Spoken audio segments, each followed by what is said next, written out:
they talk about it every day somewhere. If I go to a foreign country, magic, what magic? I mean, it's the same everywhere.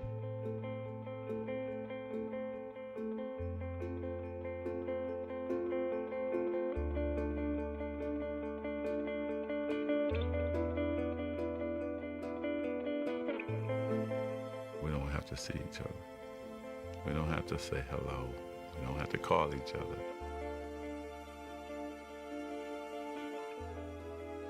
That's my main competition. It's always been like that. You know you got this tight bond with this cat, and you don't have to see him for a year or two. But you're always going to be linked to him.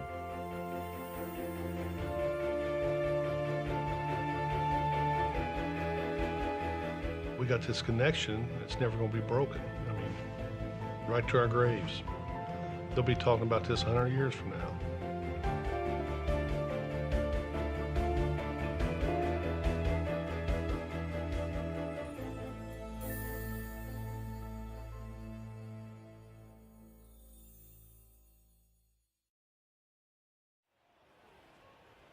It all began here in Salt Lake City, Utah, on the night of March 26, 1979. It was the NCAA championship, Indiana State versus Michigan State, a game that still ranks as the highest-rated college final ever on television. A game that's now remembered as a prologue to a rivalry that transformed a sport and intertwined two legacies. But on that night, March 26, 1979, the first time Magic Johnson and Larry Bird ever went head-to-head on a basketball court, they were simply two young men trying to win a very big ball game. Well, this is probably the biggest game I'll ever play in my life, and I just feel like, you know, I'm representing not only myself, my team, but we're representing our school and our town, Terre Haute. Well, it's a dream come true, really, for me. I won the state title back in my home state, and then my next accomplishment was going to the NCAA and playing in a game like tonight in the finals. They were two stars thrown together by the cosmos to compete, but only one of them had been groomed for the spotlight. In his case, it seemed since birth. I think his upbringing in East Lansing really put that smile on his face in the beginning, and it never came off. Born August 14, 1959, Irvin Johnson grew up in Lansing, the gritty industrial capital city of Michigan. Raised under this little roof, he was one of Christine and Irvin Johnson Sr.'s 10 kids. Christine was a school custodian, while Irvin Sr. worked 2 jobs nearly around the clock. My father, he got up early every morning, 6 o'clock or so, and he went to work on his trash hauling truck every single day. Around noon, he would come home, catch a nap, and then he worked for General Motors for 30 years. And he won an award for never being late and never missed a day. As a youngster, Irvin displayed his own strong work ethic on the blacktop. I was out there all day long. Before we went to school, the bus leave at 7:30, I was out there at 6:30 working on my game. My mother sometimes had to bring me food, or she would have one of my brothers and sisters, go get that boy so he could eat something. From a very young age, Irvin knew what he wanted to do. He had it all planned out. My dreams were to play in the NBA and become a businessman. The first neighborhood basketball powerhouse, Sexton High. I knew the players, I knew the tradition. I wanted to be a part of that. And it was on the west side of town, which was, at that time, predominantly black. But when Lansing, like many cities in the mid-70s, began busing to desegregated school system, Irvin's journey took an unexpected detour to a predominantly white school across town. My first day at Everett High School was my first time I really had to understand there was a race problem. Nobody white would speak to anybody black, and nobody black would speak to anybody white. A lot of racial tension, a lot of fights, rioting. They didn't want minorities there.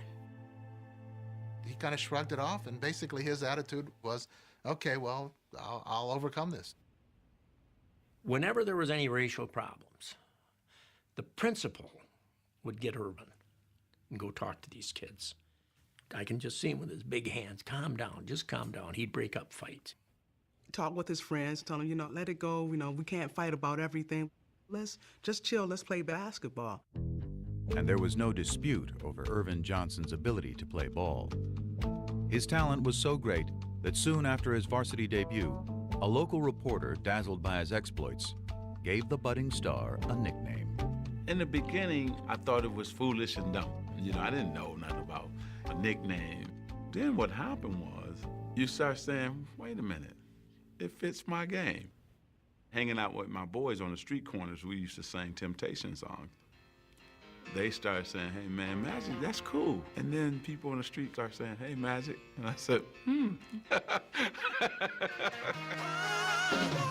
He bought into it, and I think he felt he had to kind of live up to that name. And I must say that he did. He loved it. The more attention he got, he wanted attention from anybody he could get it from. Yeah, it does. I really love the game, and I just want to win. Gets it over and back, and he jams it through. Irvin Johnson. Irvin loved to dress. Nice sandal belt pants and overcoats with the fur around the collar. Always had to have his afro blown out. He had to look the part, play the part. Irvin was the first guy to have a posse. He not only had a posse of a lot of black kids, he had a lot of white kids and hanging around him. Some of my white friends was like, hey man, we're having a kegger tonight, won't you come on by? And I said, what's a kegger? So he said, well, what it is, we get this big keg of beer and you just go for it. Okay, well what time does the kegger start? Because regular party time in our neighborhood is 10, 11 o'clock. The kegger starts at 7. I said, the party starts at 7 o'clock? And I said, okay, man, I'm gonna come to the kegger. We had a good time. The music was kind of bad, but we had a good time, His senior year, Johnson did at Everett what he had planned to do at Sexton, win the state championship. And when it came to choosing a college, he decided to stay where the love would be assured, home in Lansing. Next year, I will be attending Michigan State University. At MSU, Magic's star quickly went national. But atop the college game, he soon discovered a certain presence beside him. The first time I saw Larry Bird was actually in a magazine. Saw his stats, blown away by his stats. But let's see if he can really do it against us. And that's always a mindset of black players if he's a great white player. In 1978, after his freshman year, Magic would quickly find out, when both he and Bird were chosen to play for Team USA in the World Invitational Tournament. They would put Larry Bird and I on the same team together to scrimmage, right? It was blowing my mind because he's dominating Jack Givens, Player of the Year in college basketball. Larry Bird is eating him alive. I couldn't wait to call home to tell my boys, man, this dude named Larry Bird is for real. This is the baddest white dude I've ever seen in my life. Well, I thought he was very good. There's no question about it. I thought he's probably the best guard on the team. Irvin Johnson, look at that. We didn't get to play a lot, but you could tell. I think our first game was in Kentucky. We got about a 10, 12-point lead. Man, they put us in. Went to 25, 30, just that fast. Fast break again, 3-on-2. Griffith, wow! Look at that steal by Larry Bird. Take us out, the lead go back down, put us back in. That's Bird and Johnson. The show start again. When you play with Magic, there's just something about it. You want to make that extra pass. You want to get that rebound and start to break. We came down a couple times. I go behind my back, no look to him. he no-look back to me, and I'm laying it up. I'm saying, oh, man. Here's that last play. Magic Johnson going in, drops off the Bird. Bird puts it back off, inside to Johnson. Super basket. This guy got game. They had some wonderful moments on the court, but they probably spoke to each other 4, maybe 5 times during that entire time period, and it was more like, hello, how are you this morning, Larry? I'm good, Magic. What'd you have for breakfast? Don't remember. Have a nice day. But such curtness was hardly strange coming from Larry Bird, who was not only one of college basketball's best players, but also its biggest enigma. I think he was a mystery to the extent that he wanted to be a mystery. He didn't enjoy doing interviews. He didn't go out of his way to do them. He wasn't particularly good at them. He was kind of like, hey, this is who I am. You want to know who I am? Watch the game. That's who I am. I start to read materials that you're very quiet and you don't enjoy talking to newspaper people. Well, you know, there's different kind of newspaper people. There's people that try to push you. You know, there's people try to get things out of you. Things don't even pertain to basketball, and them are the type of people I like to stay away from. He didn't want people talking about his family. He didn't want his mother to have to deal with that or his siblings to have to deal with that. You got to remember where Larry came from. You know, Larry was raised in a 2 or 3 room house on a railroad track. Their family probably lived on $50 a week. He was raised tough. Larry Joe Bird grew up in southern Indiana, in the twin towns of French Lick and West Baden. The Valley, as locals call it, was a tough working-class area. Tiny and remote, it was one of the poorest places in the state. I didn't know that people made millions of dollars. I didn't know that everybody had a family car. I was in my own cocoon. I was in a small town with the people I knew, and I thought I'd live there for the rest of my life. Arriving Pearl Harbor Day 1956, Larry was the 4th of 6 kids born to Georgia and Joe Bird. Early on, he and his older brothers earned a reputation around the Valley. We were always considered troublemakers. We're either fighting amongst ourselves or there was always one of us fighting somebody. Larry was always one that kind of instigated things, you know. If I get my brother in a fight with somebody his age, I was happy as hell, because I like to see him get beat up, and that's just the way it was. If I got in a scrape with some kid and my brothers didn't come to my side, they knew that when he got home, my dad was going to whip him. Larry and my dad were best of friends. They done everything together. When my dad would go out to my grandma's house, Larry would always go with him. They'd go fishing, do a lot of things together. But Joe Bird also had a darker side, stemming from a traumatic tour of duty in Korea. Larry remembers waking up in the middle of the night hearing his father's blood-curdling screams from the nightmares he had had from the war. What happened to his father in the war affected his entire life. He was never able to quite get rid of whatever those demons were. A talented craftsman, Joe Bird struggled to hold steady jobs. And even when he was working, his demons would, on occasion, drive him to the bottle. There were times when Joe went out with the guys and had a few beers and the wages didn't come home that night. And that didn't happen every day. It happened once in a while, but when money is as tight as it was for the Birds, once in a while was a major problem for their family. My mom sometimes worked late and sometimes she had 2 jobs, but that's the way it was. I worked at school during my lunch hours, worked at the local grocery store, put up hay in the summer. I mean, if you wanted money, you had to get it on your own. To young Larry, actions spoke louder than words. He was very quiet, kind of hung to himself a little bit.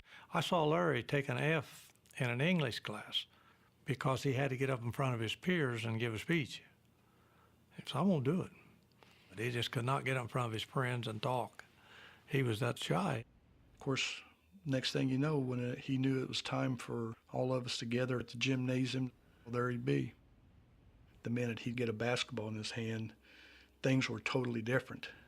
Basketball was just, it came to me, seemed like easy. I didn't have the quickness, I didn't have jumping ability. I just thought the game out. By his senior year at Springs Valley High, Larry Bird had sprouted into a star. But Bird was from the Valley, hardly a hotbed of talent in the big-time world of Indiana hoops. The first thing they say, well, they don't play nobody down there. He's French Lick. They don't play nobody. I think that put a chip on his shoulder, always having to prove who he was and how good he was. He was good enough for Indiana University's Bobby Knight to come calling late his senior year. And folks in the Valley couldn't have been prouder. Their local hero was heading 60 miles north to play ball for one of the best college teams in the land.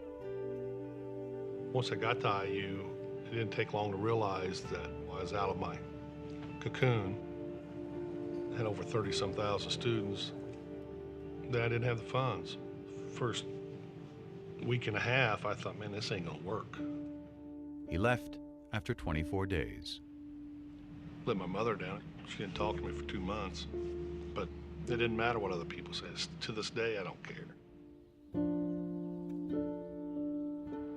Back in French Lick, Bird took to working for the city, hauling trash and painting park benches. Meanwhile, by that winter, his father's demons had taken him to an even darker place.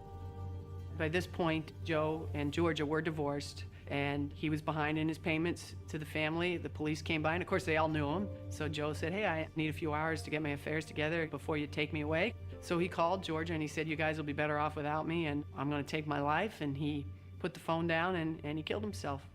He shot himself. When Dad passed, you know, it hurt Larry. I mean, that was his best friend. He's gone now. But Larry didn't show it a lot. He just didn't say much, you know. He just kind of held it within. I've never heard him speak out about it at all. I was mad when I heard about it, and I was madder after the funeral because I thought he sort of cut out on us during a tough time. But you know, he went through a lot in his life. He did what he had to do. If Bill Hodges hadn't been as persistent as he had been, Larry Bird might never have existed in any of our minds. I believe that with all my heart. I really do. It was Bill Hodges, a young coach from Indiana State University, who convinced Bird to give college hoops another shot. So with a promise to his mom to graduate, Bird headed to Terre Haute and ISU, a school that never so much had been to the NCAA tournament. Once I started playing, it's the same old thing. You know, he's at a small school and he ain't playing against anybody, which is fine. Still dominated. Wherever Hoosiers gather, they no longer talk of weather. Indiana has a new state bird. Now his claim to fame is just the way he plays the game. Indiana has a new state bird. It's not the Cardinal now. Hey Larry, take a bow. Indiana has a new state bird. By the time he had led tiny ISU as a senior to a 33-0 record and a spot in the '79 title game, Larry Bird had become, alongside Magic Johnson, the talk of college basketball. Just a year after sharing the court on Team USA, they were back together. And the day before the big game, Magic couldn't wait to greet his old playmate.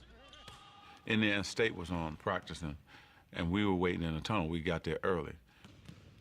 I wanted to definitely say hello to Larry, you know. When they came through, it was like nobody would say nothing.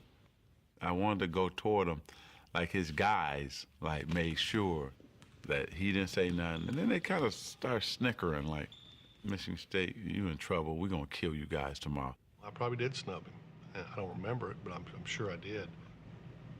I didn't want any, you know, like I call it love fest, hugging and slapping high fives with opponent. You're there for a reason. You're there to win a game. That just said it's on now. It is Indiana State against Michigan State. I'm Bryant Gumbel, and the fans here are going bananas. I mean, let's face it, if Larry Bird were black and came from Chicago, it wouldn't have been as big a deal. They were polar opposites. One black, one white, one outgoing, one shy. That was the charm of the attraction. The Bird against Magic. All of the superlatives have been used, and believe me, all of them have been warranted. Heading into the tournament, Magic was the bigger star. But by tip-off, it was Bird, having hardly missed a shot in the semifinal, who'd become the focus. of fans, and more importantly, of Michigan State. We actually had 2 men on Larry everywhere he went. There he is, Dick. Look at they have him sandwiched in completely. I'm surprised they didn't play a box on one, you know, 4 guys on Larry and 1 on the other 4, because they didn't have a lot of talent. You know, if you stop Larry, you pretty much stop them. Look at the pressure around him. 2-3 men, and he's short. I didn't play well at all. Biggest game of my life, I didn't play well. Way short. I think our length and our size, our jumping ability was able to bother him.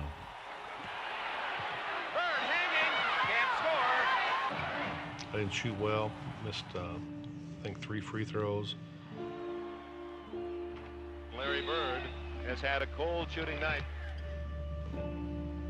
I battled him, but I didn't have it.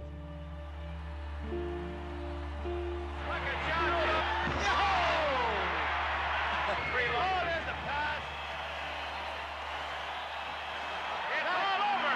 Michigan State University, national champions, 1979. Magic, not only were you a leader on offense, I thought you did a great job on Larry Bird in the zone, denying him the ball. Yes, Coach gave us a good game plan to go against Larry Bird, and all we had to do was go out and do it. That's what we done. And congratulations, Super Bowl game.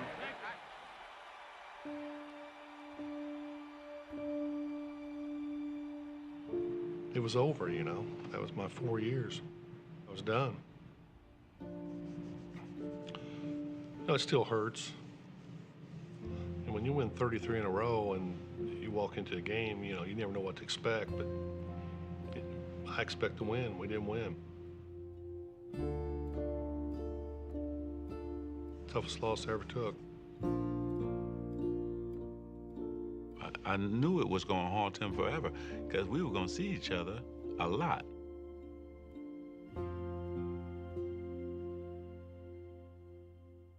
The National Basketball Association, in its 33rd season, is troubled by diminishing crowds and declining television ratings, signs that fan interest may be waning. If college basketball was flourishing at the end of the 1970s, the pro game was crumbling. After the golden era of Bill Russell and Jerry West in the 1960s, a merger with the ABA in 1976 had led not only to new teams, but a new temperament. It was a new league with new times, with renegades, with individuals. There was an argument made, plausibly, I think, that it was too black a league for the United States of America in the late 1970s. You think about the Knickerbockers at the time. The running joke was it was the Knickerbockers. You know, that's what it was. It was the N-word. It's turning off a lot of white customers that are coming to the game, you know. Why? I think there's a conflict between the white and the black, and I don't enjoy going to the basketball and seeing all black players. I mean, I think when they said too black, they meant not just in terms of color, but in terms of style. Let me get mine, and the hell with yours. Basketball for us was about the best moves. You wanted to be that big player that everybody talked about. You wanted to be the one. You didn't think about winning championships or team play. And those were just the issues on the court. The NBA had this image of an all-black league with a bunch of guys who did drugs. The teams were losing money, and they had no sponsors. And that's pretty much a death knell right there. It's a known fact that you need your white superstars. You just need more white ball players on the team for the white fans to identify with. And in the newest member of the Boston Celtics, that's exactly what the league appeared to be getting. There's hope he can help solve professional basketball's difficulties, which some say are compounded by a question of black and white. The Great White Hope. What does that mean? Well, you know, it's very hard to say because there's a lot of great white players around, and I just hope that I can just fit in as well as some of them that has fit in.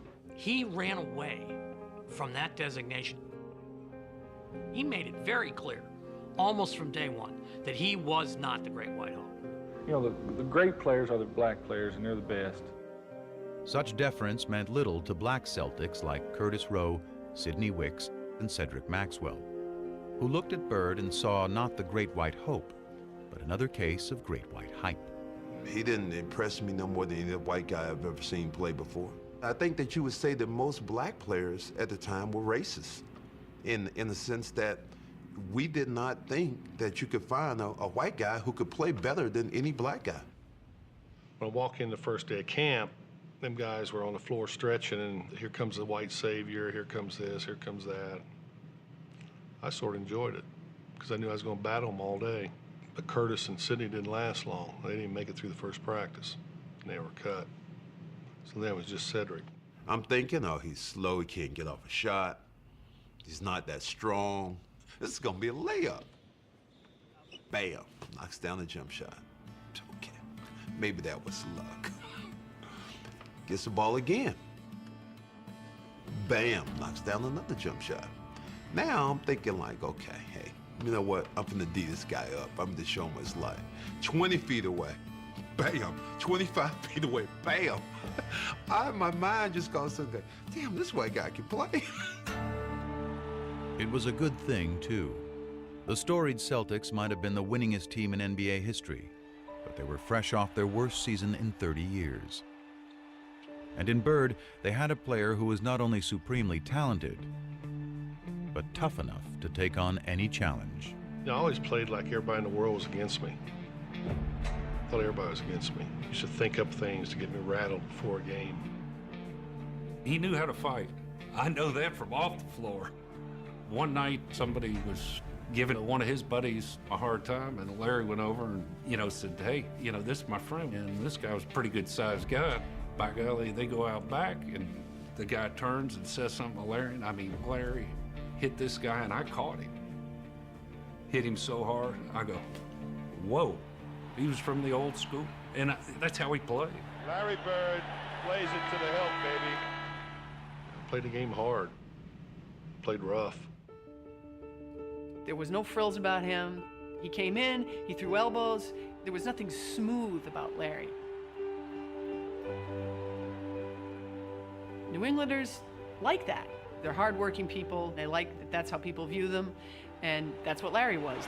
Larry Bird follows his own shot. They also like winners. And when Bird led the Celtics to the NBA championship in just his second season, he was finally one of those too. Boston loved Larry Bird. It just wasn't so clear at first how much Bird loved the city back. There's only one place I'd rather be, French Lick. Thank you. Man, Larry was almost agoraphobic in his treatment of anything outside his hometown. He wanted to be the Wizard of Oz. He wanted to intimidate people and keep them at bay. The further we are away from each other, the more I like it. I had a nice little house. I had my little yard. I want to go from there to practice back. If we had a game coming up, I want to go there to the game and back home. It was all basketball. My whole life was basketball. If he was just sitting there with just me, you were looking around mumbling, trying to find things that we had in common that we could talk about. Now, we started talking about basketball, started talking about players. It was, it was great. U.S. history? No. We forced passes, we made errors down the stretch. Daily events? No. I made the shot, and from then on we was up by 2, and they had to get back in the game, which they did. Politics? No. Try to not do anything that I can't do or do no more than what I can do. I just go out and try to do my basic game. He proudly dubbed himself the Hick from French Lick, and he looked every bit the part. But those who played him for simple did so at their own peril. One of the great ways, I think, of winding up with no money in your pocket is to think Larry Bird is dumb. Syntax is not intelligence. Unlettered is not stupid. He's got a great sense of humor. He just didn't show that to people. That didn't mean he didn't have it. He did, however, allow the public one small indulgence. You could come out on Saturday and watch him mow his lawn. Huge crowds started to stop. Larry Bird's cutting grass in front of his house. He's mowing his lawn in the springtime. Larry is about doing things himself. And I think it's one of the things that made him so beloved in Boston. But as Bird navigated through his new world, he still had one eye fixed on a familiar foe in a faraway land.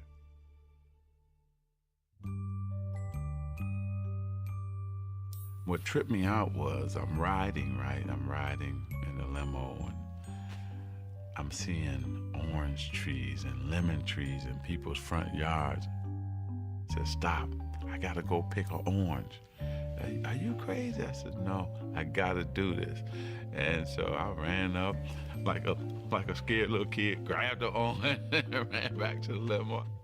I'd never seen an orange tree. I'd never seen a lemon tree. I was fascinated. When 20-year-old Irvin Johnson arrived in Los Angeles in the fall of 1979, he was a world away from Lansing, the only home he'd ever known.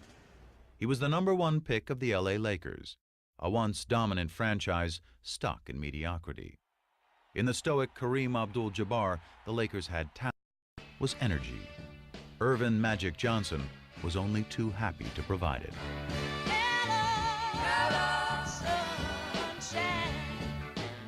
Lit the place up.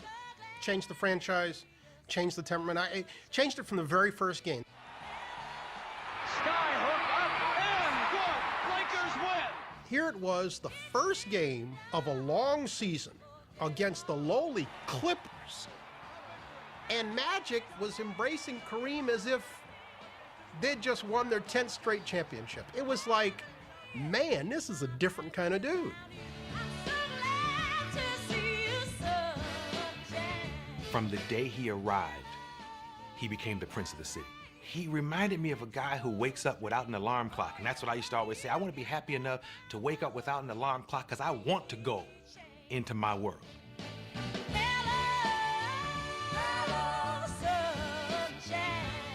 He had it, what it is. As far as I was concerned, the it was not his ability or his size. The it was his attitude, was his leadership, was his mind. I mean, I don't have to talk about Game 6 at Philadelphia. Magic Johnson will jump. In his rookie season, Magic had helped lead the Lakers to the NBA Finals against the Philadelphia 76ers. In Game 6, with an injured Abdul-Jabbar back home in LA, Magic played all 5 positions, scored 42 points, grabbed 15 rebounds, and dished out 7 assists, leading the Lakers to the championship. In just 4 years, he had won titles in high school, college, and the pros. Magic, what do you have that makes you perform like this in these championship games? Well, I don't know, just I love to win. Across the masthead of the Los Angeles Times the next day, it said, "It's Magic." He was a star when he first arrived here, coming off the NC2A game. And quickly, during that first season, he became one of the stars in town. But that game put him on another level. That made him the star in town. It's funny how I wanted to meet the celebrities, but they wanted to meet me. I was like shocked. Like, wow, you know who I am? He was young, famous, and after Lakers owner Jerry Buss signed him to a 25-year, $25 million contract, very rich. The kid from Lansing was ready to sample a different kind of fruit. His playboy boss knew all the ripest trees. I said, oh, I'm hanging with him. When they were coming into the box and he had 10, 20 of them, and look, Irvin, which one you want? And I was like, oh, okay, it's like that? And then he said, I'm gonna take you to the Playboy Mansion. What? The mansion? No, you're kidding. I said, yep. So I went there, and my first time, I'm backing up like, I can't believe I'm in, but I'm backing up away, you know, it's like, I'm scared to death. Probably 10 guys to 100 women, you know.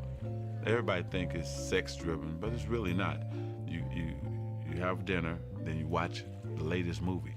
And then, of course, I don't want to ever say that sex wasn't involved, because if you meet somebody and that's what you wanted to do, you did that. But it's really a great experience to go up there. So, yeah, I had fun there. He came to L.A. like the Pied Piper. You know, people were giving him this and giving him that. But, you know, he stayed pretty grounded to the game. Everybody was getting high then, but you can't even smoke a joint around Magic. He had real old school, down in the trenches work ethic. And that was honed in him by his dad, Irvin Johnson Sr. Magic was always this guy. You know, he never did none of that, so I did everything for him. Magic Johnson was living on a natural high. He was starring in the role of a lifetime, point guard of a Hollywood team with an offense called Showtime. He even had the alter ego perfect for the production. I mean, Magic was his stage name. Even he would laugh about it. Well, he always says there's two people. There's Irvin Johnson from East Lansing, and there's Magic Johnson from Hollywood. Irvin Johnson is another guy. You know, here's Magic over here, and here's Irvin over here. Irvin is this fun-loving guy.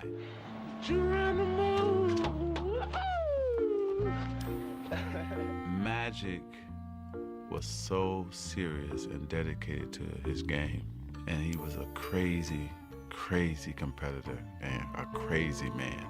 Irvin, I think, is the smiling kid from Lansing. I think Irvin died about 25 minutes after the NCAA championship game. Irvin doesn't have the ego that Magic has. Magic got a crazy ego, and winning is everything. And Irvin wanted to, along with Magic, conquer LA. After having led the Lakers to 2 NBA titles in their first 4 years in town, Magic and Irvin were well on their way. I think Magic wanted to be friends with Larry Bird. He wanted to be friends with him on the World Invitational Tournament, and Larry just wasn't very receptive. I think he wanted to be friends with him during the Final Four. Larry wouldn't even go over and shake his hand. So now Magic's saying, well, what's with this guy? Everybody loves me. How come you don't love me? And then they get to their rookie year, the first time they play each other. Well, they have a very hard foul. And they have to be separated a little bit. And Magic's like, all right, well, the heck with this guy. You don't like me? Fine. All right, good. I don't like you either. You know, he's a very competitive player, and I'm a very competitive player, and we go head to head, and we go for blood almost. The vibe was nasty. It was ugly. It was we didn't like each other. I'm the one that did all that. To tell you the truth, I just don't want to be hanging around him. I mean, that was my main competition. And he couldn't escape the memory of losing to him in 1979. Oh, it ate at him bad that he didn't win that national title against Magic. That was something, it just burned him. It was one thing for them to be in the 79 championship. Magic had the better team. Everybody agreed with that.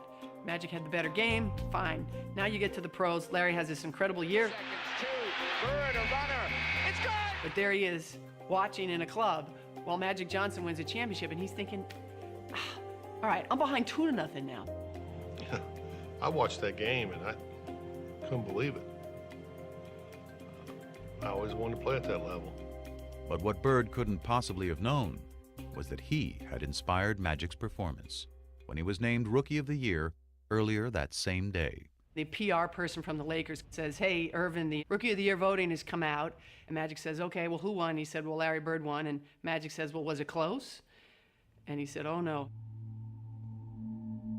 He went out that day, yes, to try to win the NBA championship, but also to prove it to one Larry Bird. You know what? I should have been Rookie of the Year. Even though I won the championship, I still wanted to win the Rookie of the Year, too. He won that championship. I was pissed. I want him one. But even after he had won one the next year, his obsession only grew deeper. I'd get up in the mornings and see what he did because their games came on late. Then you look at the box score. I had to have him there for some reason.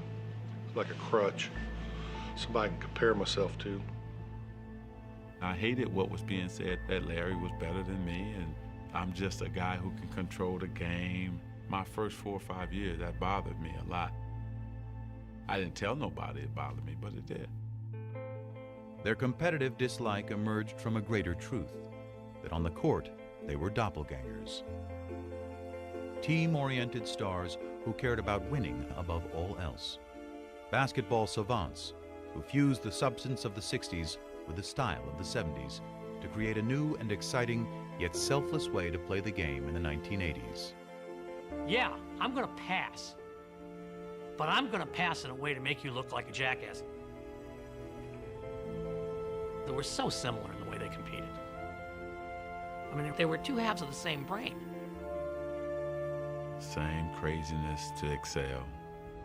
I seen that first couple days I was with him. Basketball IQ off the chart. Seen the game a little different, most players. playing the game the right way was everything. A lot of guys can just score. A lot of guys can just rebound. A lot of guys can just make plays. We can do it all. Larry and Magic could control the game with 12 shots. It was amazing. They'd be 7 for 12. They'd have 20 points, 15 rebounds, and 12 assists. And you go, man, the guy shot the ball 12 times and was the best player on the court by far. But I think it was tough at first. I don't think either one of them wanted to recognize that they had any equal anywhere in what they did. But they sure as hell didn't want to recognize that their equal happened to be that other guy. That's why we hated each other too, because we knew we were mirrors of each other. I think for a while the two of them had to come to grips with that. They had begun changing the game, but with continued low television ratings and tape-delayed finals, the league was struggling to get the word out. When the NBA and CBS signed a new TV deal before the 82-83 season, the rescue plan was simple: sell more Bird and Magic, and sell them not just as ball players, but as arch-rival characters in their own dramatic saga. You got this slick Showtime African-American guy out west, and you got the lunch bucket, floppy-haired white guy with the bruises all over his body. It's central casting. It's perfect. I mean, this was like made in heaven. In 1979, this idea of Magic and Bird was created, and so that was sort of a no-brainer. We'd have a doubleheader. It would be the Celtics playing first and the Lakers playing second, and that's the way we did it. And when the Celtics and Lakers both reached the finals just a year into the new TV deal in 1984, it appeared the superstar investment was about to pay off. It was huge. It was probably the biggest moment the NBA had up to that point. You had Boston and LA, East against West. It had all the elements of a classic showdown. Including what was becoming the most inescapable element of all. Did we know that the blacks and whites were lining up, the whites with the Celtics, the blacks with... Of course we knew that. Even in the Celtics' own backyard. They land at Logan Airport at the '84 finals. He's getting accosted by various people who are telling him Larry's going to take him down. But this one older African-American gentleman comes up to me and goes, "Magic, I want to wish you well. Good luck. I want you to crush the Celtics." And he said, "Oh, well, where are you from?" He said, "Well, I'm from Boston." And he said, "You're from Boston and you're rooting for the Lakers? I thought everybody here was crazy about the Celtics." And he looked right at me and he said, "Now, why would I root for those white boys?" Boston, after all, was a town still scarred by the ugly busing crisis of the mid-'70s. A violent period of urban unrest during which white had been pitted against black. The resulting taint on the city nationally, coupled with a Boston roster littered with white players, affirmed to many black Americans that the Celtics were not the team for them. Even today, people said, "You played with the Celtics, and you know, I hated you at that time. You know, I wanted Magic to win. I didn't want that damn Larry Bird to win. We had all these black players, but they looked at us because we had Larry Bird leading us as a team that was white." They were perfect archetypes for what was becoming the biggest story in sports. But for the real-life players, the narrative was much simpler. It's finally going to happen. We get to go head-to-head again. It's just a matter of rolling that ball out there and let's get it on. Welcome then to the Boston Garden and the start of the NBA World Championship Series. I'm Brent Musburger. In each of the last 4 NBA World Championship Series, either Magic or Bird has competed. But this is the first time that the two have gone head-to-head for the title.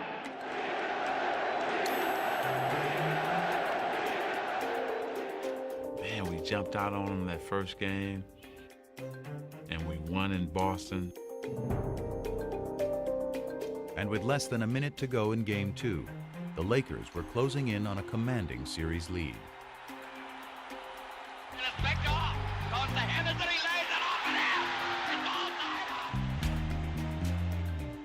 From that point on, things began to crumble. Down to 9 seconds. Magic holds the ball. Magic trying to work on Maxwell. Magic has still got it down to 2 seconds. 1 second. He's going to have to shoot it. He doesn't get it off. He doesn't get it off. Cheesy Johnson dribbling the timeout. What are you doing? The Lakers regained their stride in Game 3, only to be rudely knocked off it again in Game 4. And now let's watch it. Cooper and the Celtics, and now the bench is empty. When Kurt Rambis got taken out,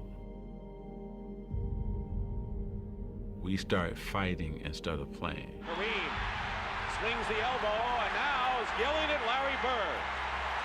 Jaw to jaw. And it made us realize we were not mentally tougher than the Celtics. Magic's just not himself. To be sure they won't let the time run out as they did in Game 2. Harris steals the ball, and the Celtics call a timeout. There are a number of places where, Irvin didn't do what people expected him to do. Tied at 123. He misses the first. Johnson misses them both. Celtics want a timeout. Despondent, Magic Johnson goes to the bench. Bird, turnaround, hits.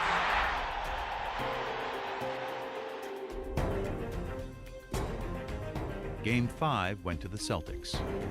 Game 6 to the Lakers. It was like 1979 all over again, down to one game for Bird and Magic. If everybody had to look at it, probably would have said this is going to be a 7-game series. No, I thought we'd sweep them in 4, but just went a little bit longer. Now we just have to do it in 7. That's the only time I ever felt that. There ain't no way they're walking out here with a win. Magic Johnson. No way. Lakers have several chances, and here's Larry Bird chucking down the court. Bird. How does he do it? Now Johnson with the ball. The Lakers trying to cut it to 1.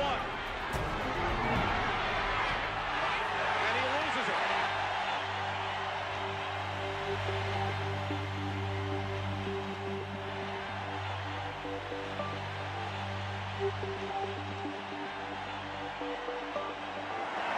The Boston Celtics are the NBA World Champions.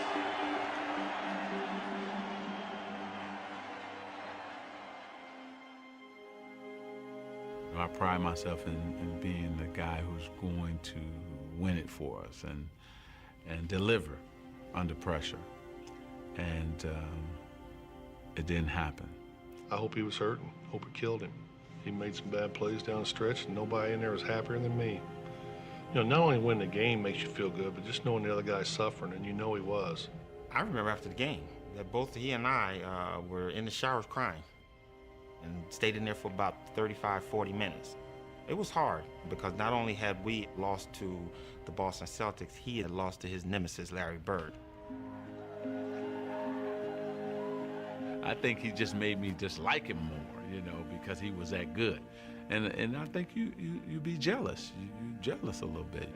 Larry, does this get you even with Magic for what happened between Michigan State and Indiana State all those many years ago? Yeah, we're professionals now, but I won this one for Terre Haute. Well, it was a big deal, and I remember asking Quinn Buckner about it afterwards. They had a celebration in downtown Boston after they won the championship, and, it was unusual for Larry to have these little outbursts, as Quinn would call them. But, about 11:30 at night, finally he turned to Quinn, he goes, I got him. I finally got him. And he was talking about Magic. The league was rejoicing too. Game 7 of the '84 series was one of CBS's highest-rated telecasts of the year, and the highest-rated game the NBA had ever produced. All of a sudden, whether it was at CBS or Madison Avenue, the sports writers around the country became phenomena. What is happening here? The absolute foundation in this resurgence was the Celtics and the Lakers, Larry Bird and Magic Johnson.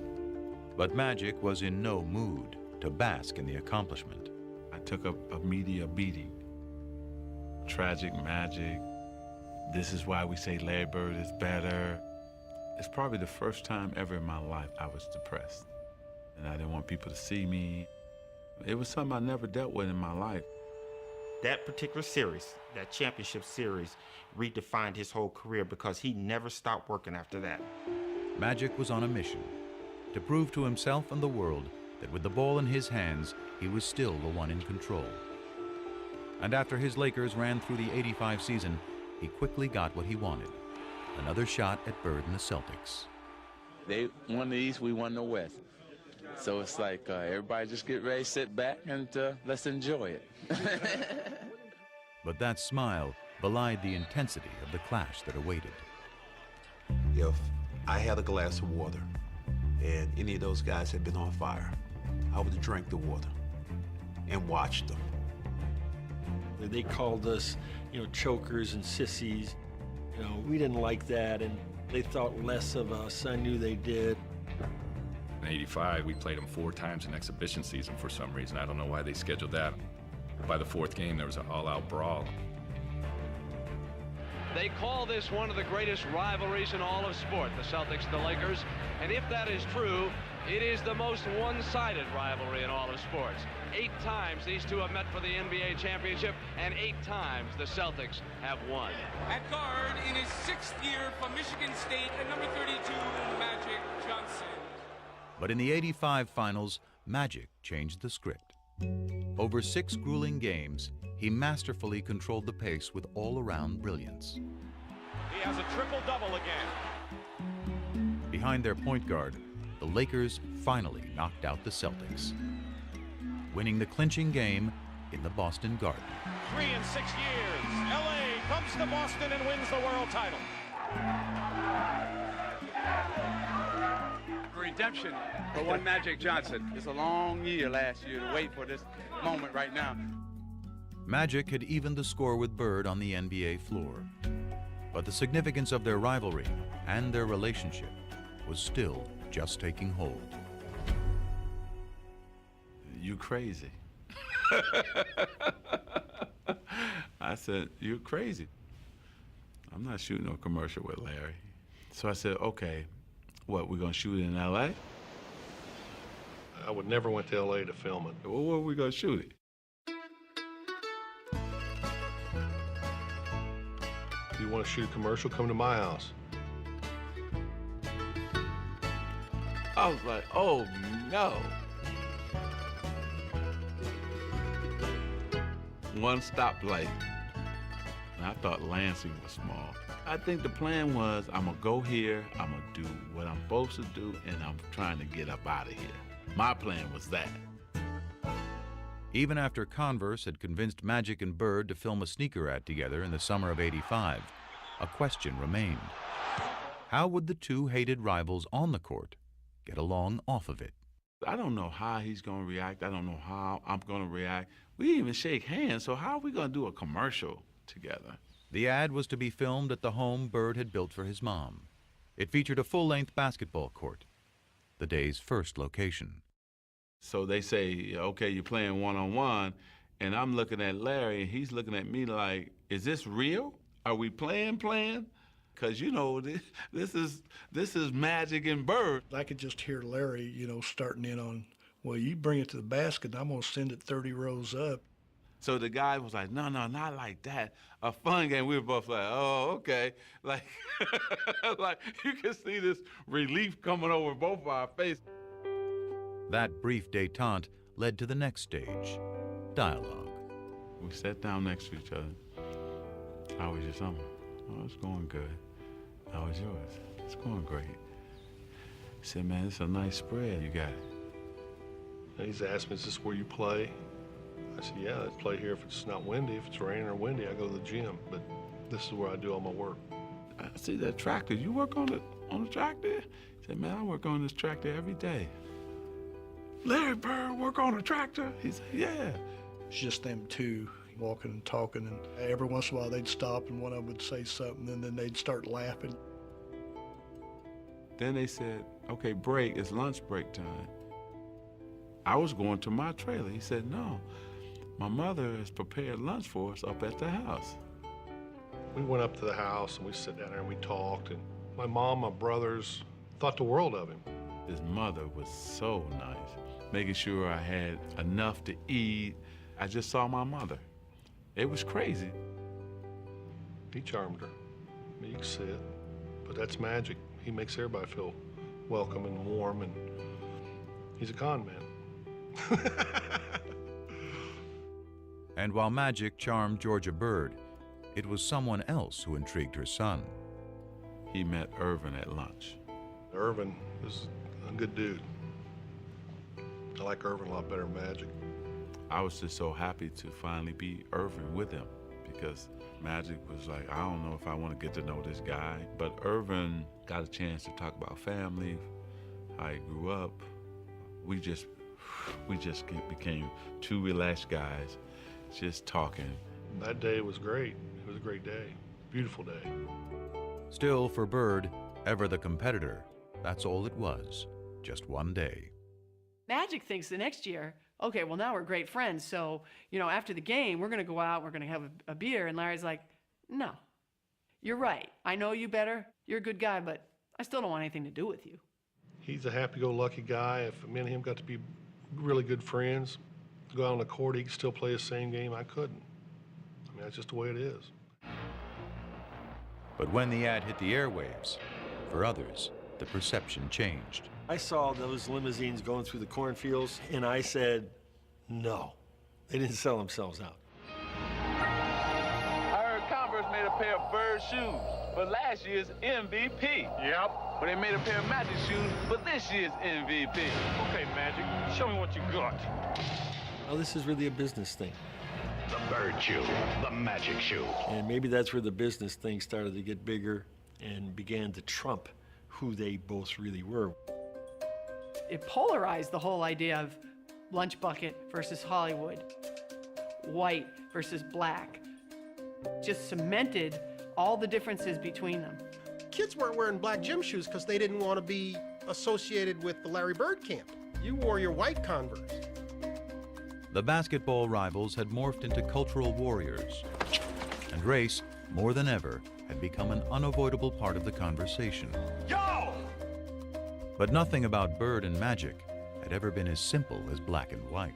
One of the big reasons this rivalry became so emblematic of so many things is because it was an easy dichotomy for people to understand.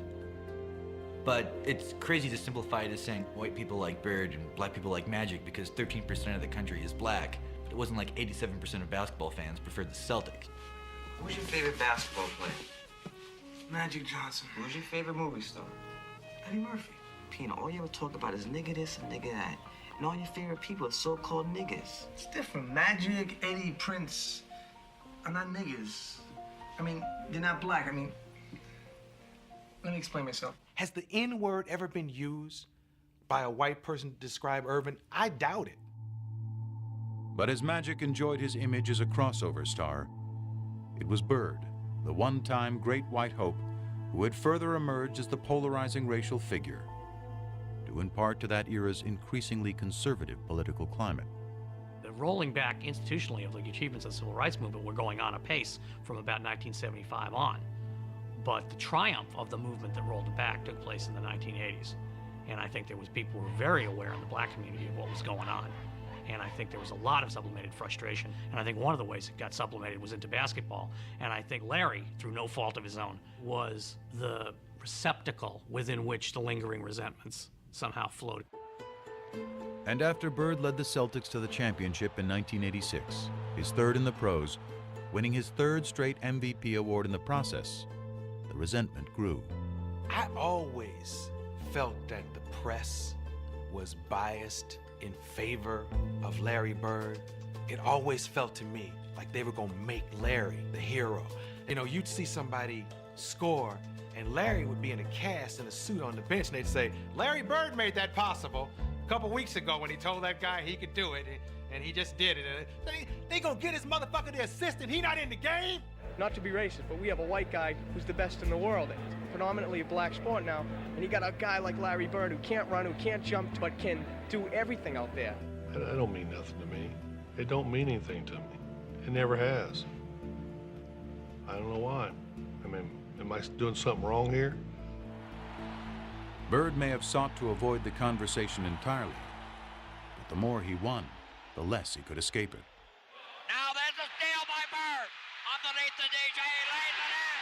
What a play by Bird. In 1987, after Boston beat the Detroit Pistons to advance to the finals for the fourth straight year, Pistons rookie Dennis Rodman called Bird overrated because he was white.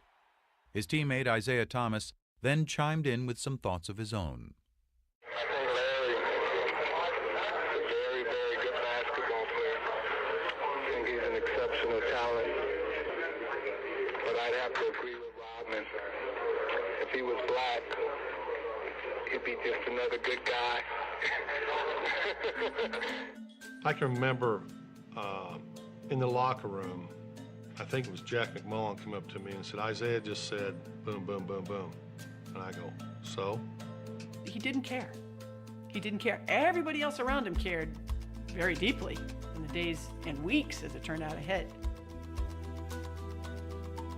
I mean, the media made it out like it was something, but it didn't matter to me what Isaiah or Dennis Rodman said, and it still don't. It has no bearing on what I do in my life. He doesn't see race. He really doesn't. And he could have. This guy grew up poor, white, in southern Indiana. Southern Indiana, the home, by the way, of the modern Ku Klux Klan. How he managed not to be affected by the cultural milieu that he grew up in is, I think, a miracle. To me, it's inexplicable. When I was in about 6th or 7th grade, I couldn't wait till school would be over because I knew over on the courts, the waiters from the hotel would be over there. They were black, older, and they let me play. You know, I always looked at that as I got an opportunity to play against a black man, and they treated me good. I couldn't wait to play against the best, and at that time, they were the best. And in 1987, as Bird vied with Magic to be the best, the flap over Isaiah Thomas's racially fueled remarks forced Bird to address his least favorite topic at the worst possible time. I had to go to a press conference when I was in LA trying to get ready to play the Lakers and tell people I didn't care, this don't bother me. The main thing is if the statements or whatever was said doesn't bother me, I don't think it should bother any of us. From playing all year trying to get back to the finals and play against Magic, this was a distraction. Bird was facing off against Magic for the 3rd time in 4 years. And if their relationship had softened, the determination to beat each other had not. As Game 4 proved, the level of competition between them was higher than ever. Bird played awesome down the stretch of that game. Trailing 2-1 in the series, the Celtics were down by 1 point in the final minute of the game. But Larry Bird wouldn't be easily vanquished. Open his age. Bird goes for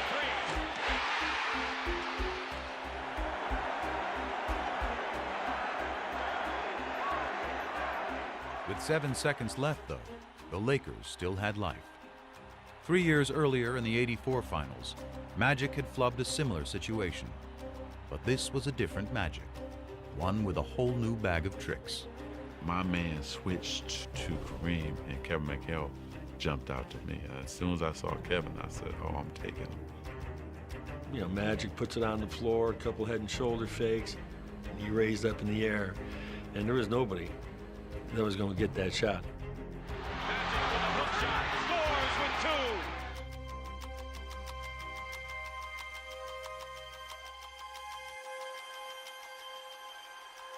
I remember after they called timeout thinking, there's still a shot here.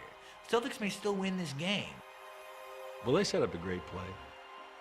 Bird walked Worthy all the way up, forced the denial all the way up. We've done it before. Clear everybody out, go to the ball, and break to the corner. He caught it here, and as he caught it, all he had to do was turn. He just turned, and he just let this thing go. Bird fires it. Got a wide open look, couldn't believe it. And I'm standing right there, it is straight as an arrow. Dead on. And the Lakers have won. They were lucky because it was right on line. He looked at me like, how did you ever leave me that wide open? You gotta be kidding me.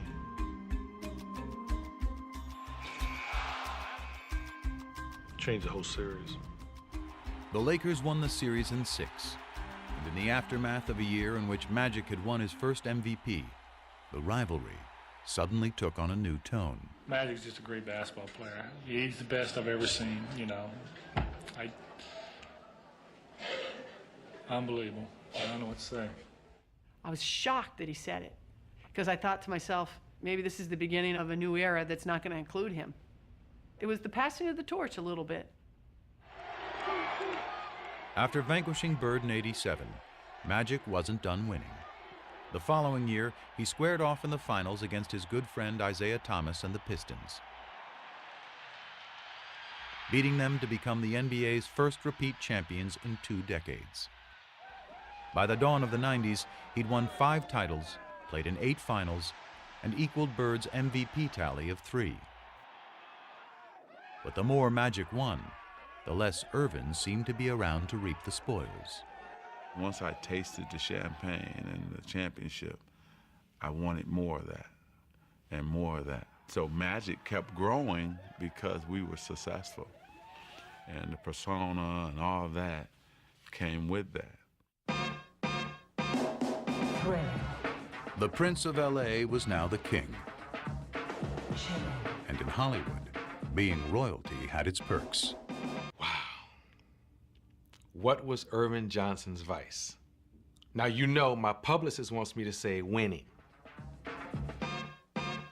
But women loved Irvin. Back then, before voicemail, they used to have these mail slots in the hotels where you leave your key. And when we get into a town, Irvin's mail slot would be so packed, and it would be just Susan and a phone number, Linda and a phone number, Joyce and a phone number. I mean, that was every city, every time. I was on top of my game as Magic, so I needed all that around me at that time. The women, the this, the that, Hollywood. Magic was living in a context of sybaritic excess from the minute he walked in the door, and he developed a sweet tooth for it. Sex with several women at the same time. Yeah. Like I said, women have different fantasies. Some want to be with 2 or 3 at a time. You know, one time I had 6 at one time. That's just... I really do believe he looks upon Magic Johnson as a movie character he played. I think Irvin got overwhelmed in LA by what it meant to be a star. That's probably true that the Magic ego swallowed Irvin a little bit, but that's okay because I couldn't win 5 championships without that. Through all of this haze of women and money and fame and fortune, he still kept basketball at #1. He never seemed to lose that focus. Larry had 2 jobs his last 7 years of playing. It was playing basketball, and then it was him being committed to taking care of his back. He had first heard it in 1985, building the driveway at his mom's house back in French Lick. Larry decides to do it himself. This is Larry Bird, the superstar, out there breaking his back, literally shoveling gravel. And that was the beginning of a process. I would see him on TV laying down, and then they told me that he had to lay down on planes, different things like that. And I was like, wow. As Magic soared through the prime of his career, Bird was breaking down. His deteriorating back and punishing style of play proving an excruciating mix. From 88 to 92, it was painful to watch. It was painful to cover. Larry is quite ornery when he's not feeling well, which means he was ornery for those next 4 years. He could manage the pain in a way that very few people can do. There'd be days he could come in the office and he couldn't stand up straight. But even after 2 ruptured Achilles tendons and surgery on his back in 1991, Bird kept going to work. Product of a lesson learned many years before, seeing the swollen ankle of a man long since gone. Well, we don't know if it broke or not, but it looked broke to me. Had to go to work and he had to get his boot on, and it took everything I had to help him get that boot on his foot. And he stood up limping, and he says, well, I'll see you this weekend, because he was working construction at the time. And I was pretty amazed how he could fight through that all week, then come home on the weekend, and it was black and swollen, and he'd sit around on the weekend and put that boot on and go again. If you get paid to go to work, you got to go to work. It was a situation that he was seeing almost daily. He had lost the structural stability in his spine, so it would slip into abnormal positions to try and lock itself to get an artificial stability. That's like getting your finger stuck in a door and somebody's still pushing on the door. So what we had to do was unlock his spine, realign it, do techniques that would hold that for 4 hours, 6 hours, that type of thing, and then he'd go play basketball.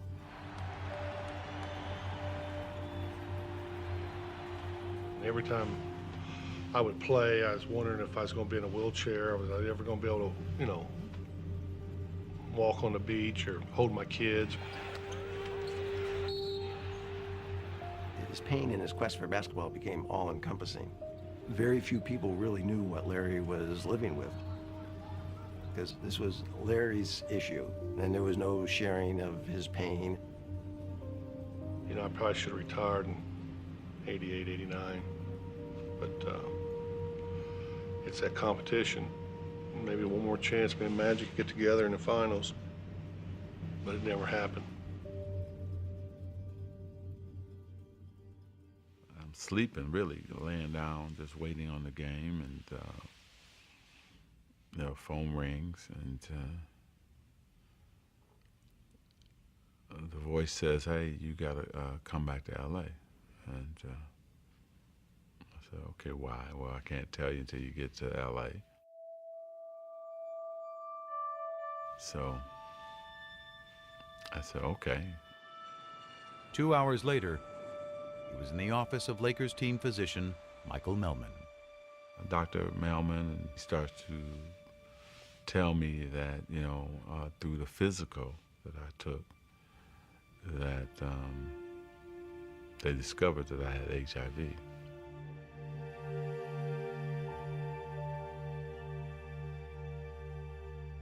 First time ever in my life, I'm such a control freak, right? And do things the right way. I'm out of control. Oh, it was everything. How is it possible? What happened? How did it happen to me? And my mind is racing, you know, and then you're just devastated. Further complicating things, Magic had gotten married just 2 months earlier, and he feared the worst for his new bride, Cookie, who was pregnant with their first child.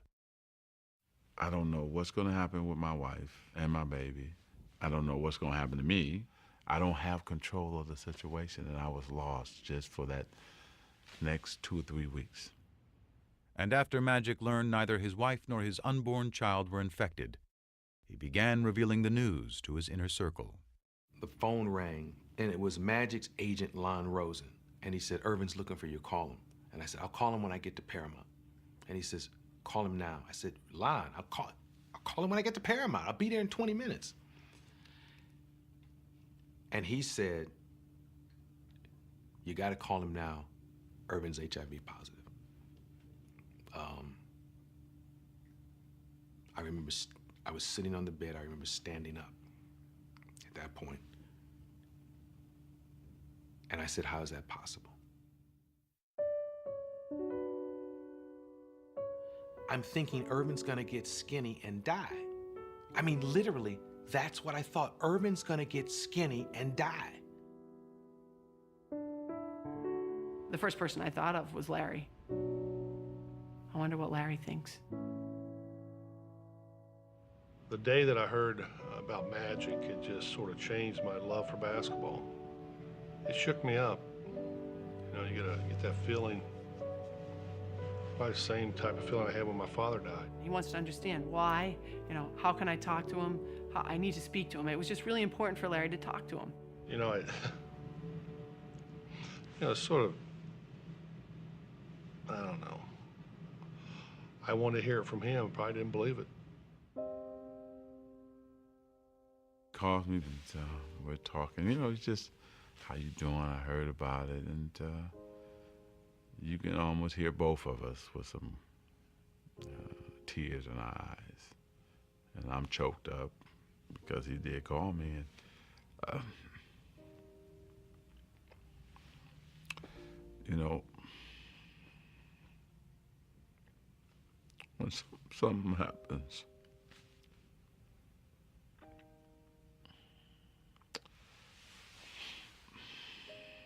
to you,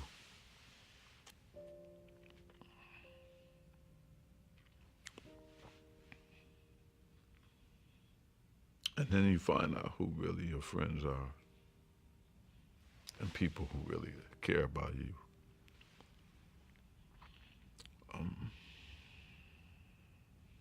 You figure all those battles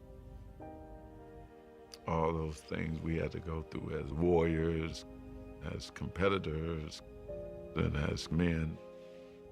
And here this man says, hey, you know what, man, you're okay. And so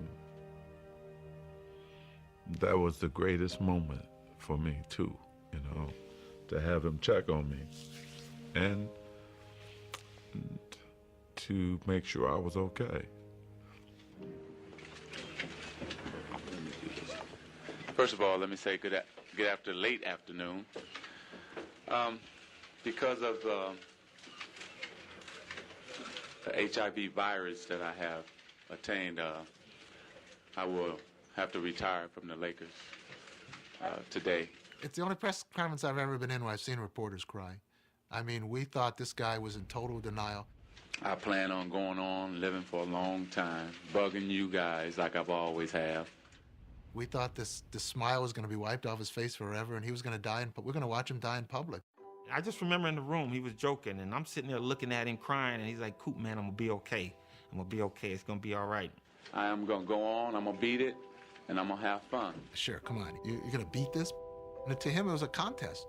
Larry Bird and Magic Johnson, AIDS and Magic Johnson, he's same thing. It's just a different game, different rules, but I'm still going to win. He wasn't planning on going nowhere. Urban was planning that day to find the right medicine, to eat right, get rest, and live forever. That's what he was planning. Thank you again, and I'll see you soon. But as Magic put up a positive public face, his nemesis, still out of sorts, shed the mask he had hidden behind for years. He was visibly like, wow, how could that happen? You know, it really set him back. Probably the two toughest days I've had since my father passed away, and I've been very depressed and sort of been out of it. I listened to him talk in this press conference about how devastated he was, and I remember thinking to myself, you know, goddamn, Larry found Irvin. You know, just out of the blue, something like that happening. It's just, I've never had, other than one other instance, and I was hoping I'd never see that again, because I remember how I felt weeks after that. And yesterday was just a sad day.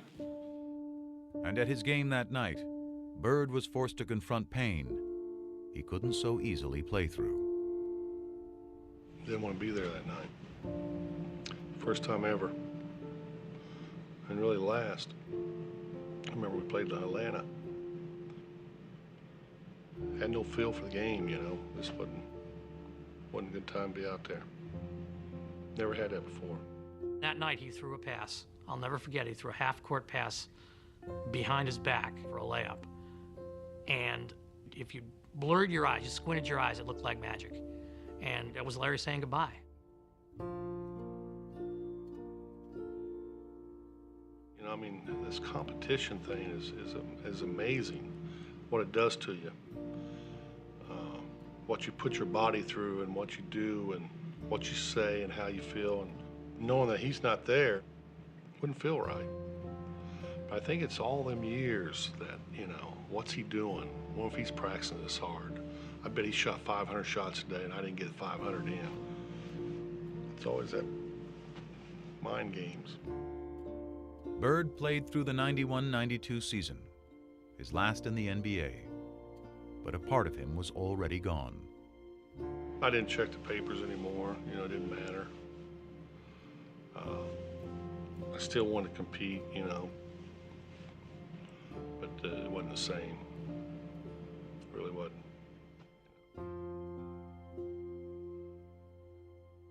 With the exception of that year when he was called Tragic Johnson, because on the basketball court, things didn't shake down properly, this is the first time I'm hearing ignorance, hatred, vicious, nasty things. There was some of my former teammates who had their own little things that they were talking about and why this happened to me. You know anybody else that's heterosexually got it? Come on, man. You're in denial. I've been called gay, faggot, Urban's lover. I've been called all that shit. Lon Rosen got a call from Isaiah Thomas asking, you know, I keep hearing Magic's gay. And Lon said, well, for crying out loud, you know better than anybody he isn't. You're one of his best friends. And he said, well, We don't know what's going on in Hollywood, and the fact that Isaiah was questioning why he got this, I think it was really, really hurtful to him. He used to say, you know, I don't want people to stop shaking my hand and giving me my hugs. He loves to be loved. And that's what bothered him the most, that people would change in relationship to him. He would show up at the Lakers facility to work out and to shoot some baskets, and he'd try to engage his teammates and say, hey, you want to play a little one-on-one before practice? And, oh, geez, no, I can't. I got to go get taped. Or, oh, geez, I got work to do. I got to do something else. The worst thing of all of this, that I couldn't play basketball. I don't even think dealing with HIV. It was I couldn't play. The game, the surroundings was his whole world. That's his personality.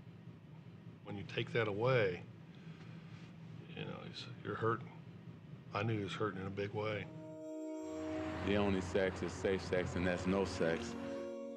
As basketball went on without him, Magic performed ably in his new role as HIV educator and spokesman. I'm helping every way that I can. But he still pined for the arena, which had made him a star. So when he was invited to play in the 1992 NBA All-Star game, he jumped at the chance, promptly stealing the show and winning MVP honors. But that was just a warm-up. For the encore, Magic had up his sleeve. He's not done yet, because we're going to go to Barcelona and bring back the gold for everyone here in the United States. That's right. For the first time ever, NBA players would be competing in the Olympics. And Magic, armed with a message, was not about to miss the show. It would have proved to people that you were not going to get the disease playing against me. And then also for me too, personally. You know, it was therapy. It was a way to say, man, yeah, you get to do this one more time. There was also one other perk. I think playing with Larry was very important. That's something they talked about. I mean, he was going to be on the Dream Team. He was going to be with Michael. He was going to be with Barkley. But he was going to play with Larry. Magic kept saying to him, I just want to get you out on that court one more time. Let's just have one more sequence like we had all the way back in 1978. But it was interesting that with Magic being the one that was HIV positive, he felt great. He was in the best shape of his life. I got a smile on my face. He had worked so hard to make sure he didn't go there as a token player. And here was Larry, who couldn't even practice, who could barely move. But you know what? Didn't matter. We were still together. You know, didn't matter. Hold me close and hold me fast. The magic spell you cast. This is La Vie en Rose. When you kiss me. And when he got his opportunity, he switched a few. I see La Vie en Rose. Now, who's taking the last shot with the game on the line? When I got my opportunity, I still was Magic.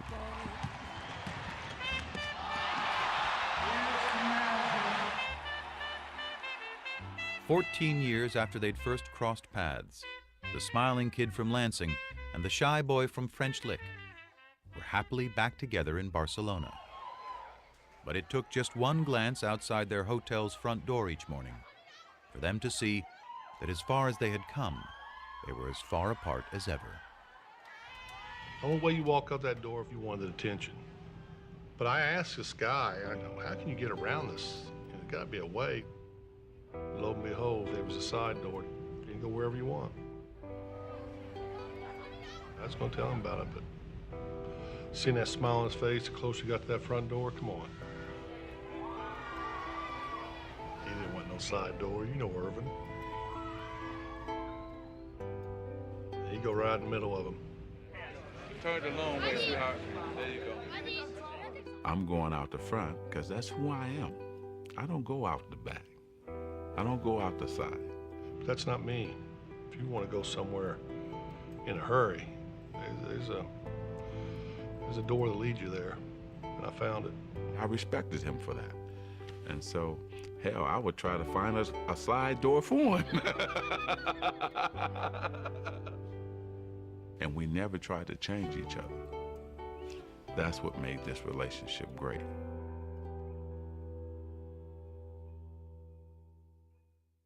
One of my pet peeves always is when people say, oh, Michael Jordan saved the NBA. Bullshit. Bullshit. Magic and Larry saved the NBA. That's who saved the NBA. Magic and Larry. Magic and Larry. Bird and Magic. To the millions who once watched them, now more than ever, they are inseparable. A pair of athletes thrown together by the cosmos to compete. A pair of men who discovered a bond in the midst of that competition. Decades removed from the height of their rivalry, their bond endures. Two impossibly different men with a connection only they can fully grasp. It's almost like a private little club, and only the two of them are in it. And every once in a while, they need to show up to have a reunion and pay their dues to each other. But they don't need the day-to-day contact that most friends need. It's just not that kind of relationship. But I always get this good feeling when I know I'm going to see him, because he makes you feel good. You know, he really does. He's unbelievable. He's very private, but if he's your friend, man, you got a friend for life. And Larry Bird is a straight shooter. He'll tell you when he don't like you. That's one thing I wish I could have from him, that he has that I don't have. I wish I had that. I mean, he walked in here, this whole room would change, and maybe that's what I always wanted to be, but I just couldn't.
This has been a presentation of HBO Sports.